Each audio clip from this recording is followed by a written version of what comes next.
ішкі жан дүниесін таза қылуға тырысыңдар дейді. Бұл ішкі жан дүниесін қалай таза қыламыз біз дегенде, баламызбен айтамыз: балам, егер бірдеңкені бүлдіріп қойсаң, мейлі екі алып қой. Алланың атымен ант етем, мен сені жек көрмеймін ол үшін. Сондықтан сен оны келіп маған айт. Балам, әке, мен наны құлатып алдым. Әке, мен екі алып қойдым. Біз ол кезде екі алып қойдың ба? Онда қазір біз ертең сен 5 алатындай қыламыз. Сөйтіп сөзде дайында баланы әрбір сүрінген нәрсесі тарс еткізіп ұра беруге болмайды. Адам шықпай қалады одан. Көрдіңіз ба? Бірақ Алла Тағаланың несін қараңыз, заңдылығы қандай.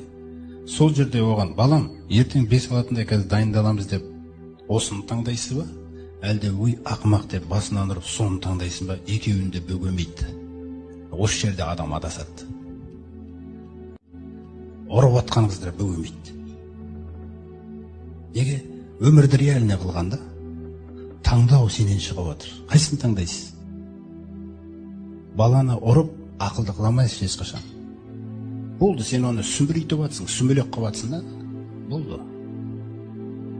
Алла Тағала оны жаңағындай қылып саған береді екен. Біреулер оны сүйе алмай жүр, о баланы. Сүйе алмай жүр. Жоқ, оларда о бала. Олар төсегінің төріне отырғызып, жаңағы дәретін сындырып қойса да оларға ол соған жылап қуанатын еді олар. Біз кейде мына жерде бір жерге сиіп қойса сол үшін ұрғылап атады аналар. Бір керемет тазалықты үйренгендей. Болмайды ол. Оның барлығы қайтып сені ана қылды ғой. Ана қайтып ұрады оны. Жаңа бұтына сиіп қойған үшін қайтып ұрады оны. Ол өзі ана деген атаудың өзін жаңа Міржақып Дулатов айтады. Өзі негізі кезінде дәстүрлі ортада дейді, балаға лайықты тәрбие бере алған әйелдерге ғана ана деп айтылатын дейді. Дұрыс тәрбие бере алмайтындарға шеше деп қана айтыла салатын дейді. Көрдіңіз бе?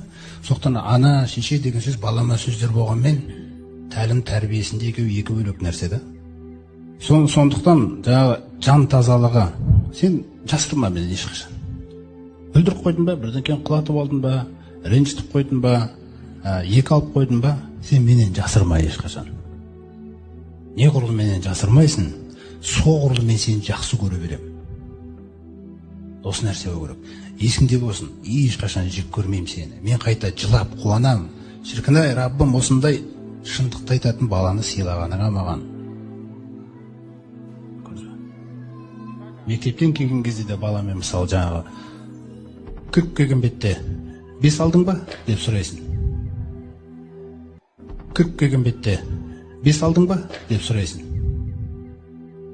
Одан басқа сөз жоқ па? Сонда 5 балаңнан қымбат па? Бұл сонда не нәрсе ол?